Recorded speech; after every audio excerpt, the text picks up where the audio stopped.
The world calls it a free choice, a woman's right. But the reality is, it is a free choice for 20% of women who choose abortion, but for the other 80% of women, abortion made the choice for them. They felt they had no other choice. Today I will tell you my story, and you can put it in the same billions of dollar abortion industry box, the one all wrapped up with the pretty bow on top, with the words free choice and a woman's right on it. The one the world puts their vote into to supposedly give a woman freedom. What you may not know is that for over 40 years, these women have not felt free, but instead extreme pressure to go against their God-given divine motherly instincts because they believe the lies of the world. They believe the lies they were told. I was 16 and pregnant with my first boyfriend, my first love. As a little girl, my dream was to be a mother more than it was to be a movie star or a singer. I love babies, and any chance I got, I would go to my neighbors' houses with babies and volunteer my time so I could play with them.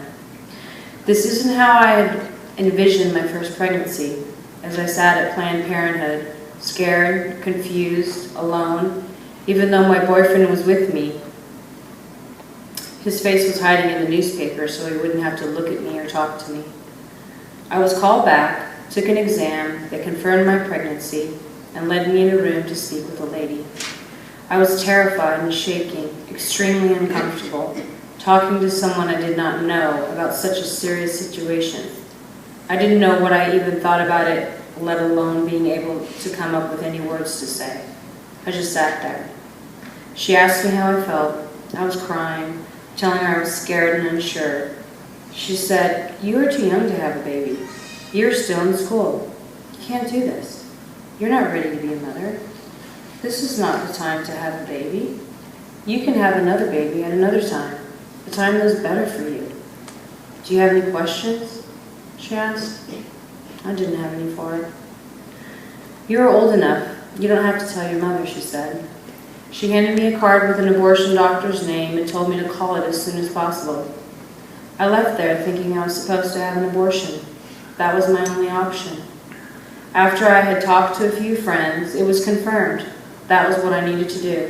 That is what everyone does. You certainly did not want to go to school pregnant, they said. That night, as I was alone in my room, and it was finally quiet from all the noise of abortion, it hit me what I was doing. I would never see or know my baby. How could I give that up? I already love my baby. I want my baby. I can do this, I thought. I called my boyfriend and told him. He seemed to agree with me. He kind of wanted it too. I told him he had to meet me at the abortion clinic in the morning. My friends were dropping me off. And if he shows up, I won't have to have the abortion. He said he would set his alarm and be there for sure. My friends dropped me off at the clinic in the morning. I sat in the waiting room, pacing back and forth, staring out the window, falling into deeper despair with each passing moment. Finally, they said they couldn't wait anymore. The doctor was ready. I started crying and screaming and asked the lady at the desk if I could use the phone to call my boyfriend. He was supposed to be here. She said she was sorry, but they were not allowed to do that. That was their policy. I was crying, saying, "I don't want to do this. What am I going to do? I can't do this. My boyfriend was supposed to pick me up. I wasn't planning on doing this." One of the nurses told me I needed to calm down. She handed me a handful of pills. She said, "Don't worry, everything is going to be all right." It was like a force, the whole world pulling me into abortion. If I had just heard one word of encouragement, I would have clung to it and ran out of there, but nothing. I was like a sheep being led to the slaughter. She said the doctor wanted to talk to me.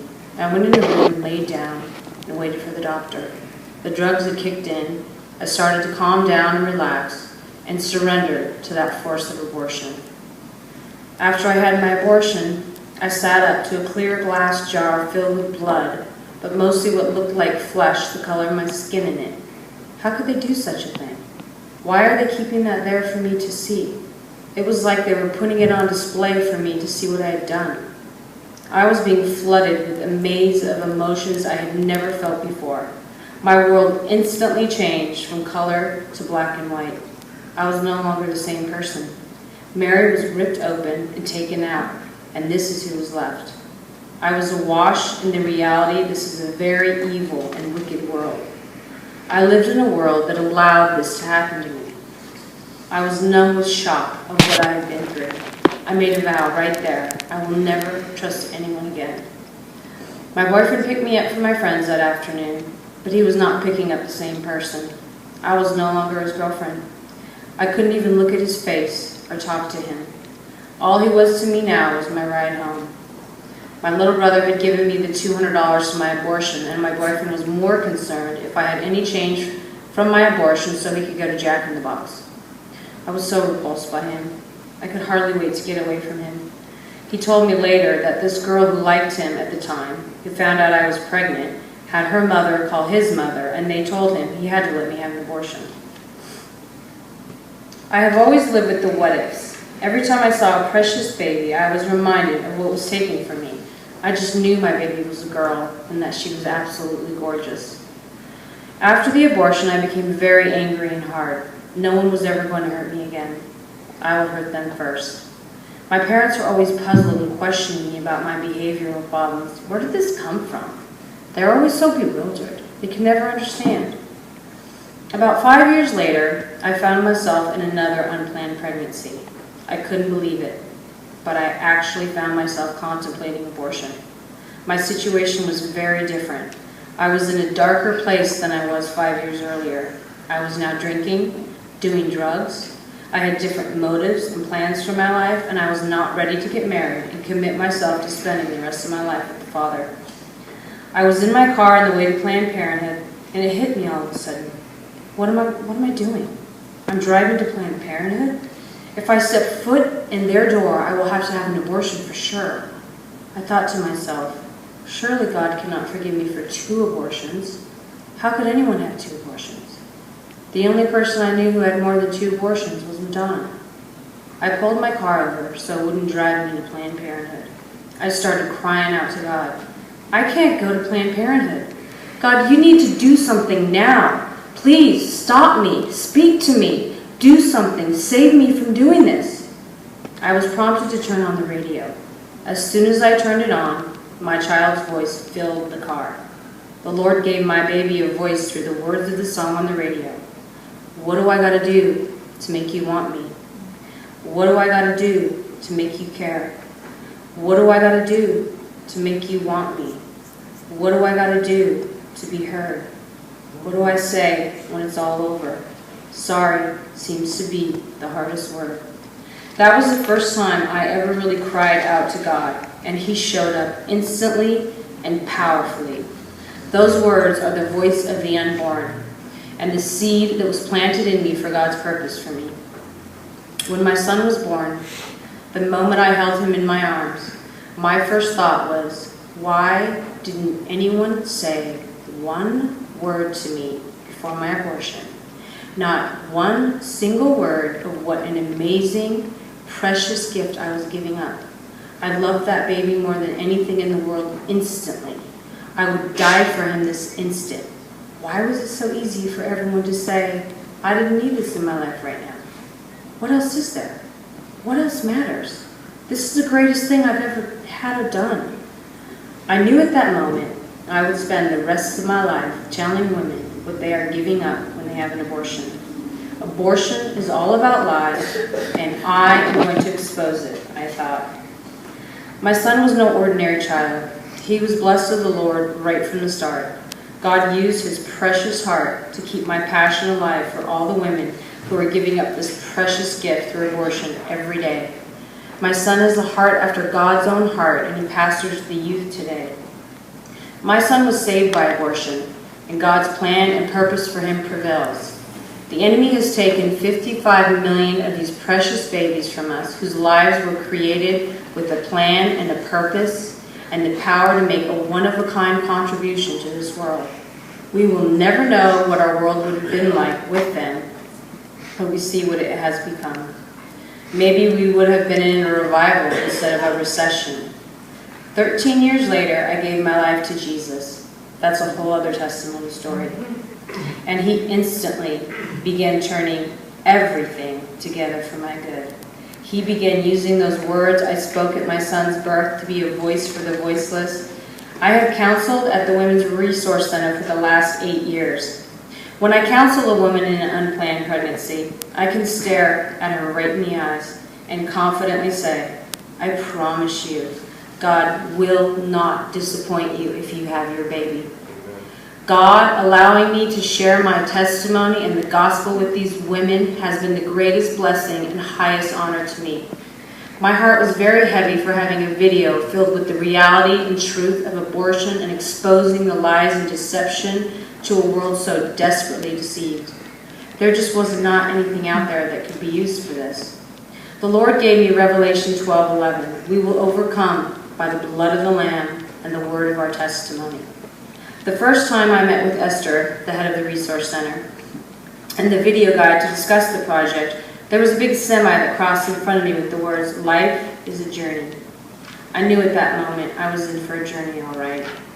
I started compiling video testimonies. I spent the last 7 years taking 2 steps forward, then 3 steps back, getting a video made. It has been a journey of faith that I would not change 1 minute of. For wisdom and understanding is so much better than all the gold in the world. Then one day the Lord dropped the voice of John in my lap. I was blown away. It was more than I could think or imagine, and way better than I could have ever done. He was doing the video for me all along, and it was my testimony he wanted me to use. Your pastor will be making sure all of you have an opportunity to see this film. The churches are filled with people praying, crying out to God for help and healing. God is saying, I sent you the answer to your prayers, the same way I sent my son into the world as an infant, born to a mother in an unplanned pregnancy, but now you abort them. Satan hates our guts before we are even born, because we are made in the image of God, created with a plan and a purpose by God, for God. God knew his plan for us before the foundations of the world. Before we are even born, we are foreordained, appointed, called, set apart for his glory. He has predestined us and prepared in advance what he wants us to do. Every day of our life is recorded in his book. We belong to him, and there is a specific reason we were born. If the enemy can't take us out in our mother's womb, then he will try to keep us silent and sitting, filled with doubt, discouragement, and defeat. We are in a spiritual war. We are wrestling and fighting with demons. Your neighbor, your mother, your brother, your baby, people are not your enemy. Satan is. And the battle is in your mind. Satan wants you to believe and meditate on his lies to get you to abort God's plan for your life. He wants you to abort God's will. He wants to deceive you into doing and seeing things his way. God spoke a very powerful word to me one day, and it kept me alert and on guard to the enemy's lies. He said, you cannot believe a lie and do what I need you to do for me. So I say to you today, meditate and submit to what God's word says. Resist the devil and he will flee. Every single abortion affects and shapes the destiny of the generations of tomorrow and affects the whole world. A great example of the impact of one person saved by abortion is Steve Jobs. I think, is it Jobs or Jobs? The co-founder of Apple. Both his parents were in college under extreme pressure. The mother's father did not want her marrying a Syrian, and since Steve Jobs was conceived before abortion was legal, his mother's only option was adoption. So since abortion wasn't legal, that is why the iPhone you hold was invented and made.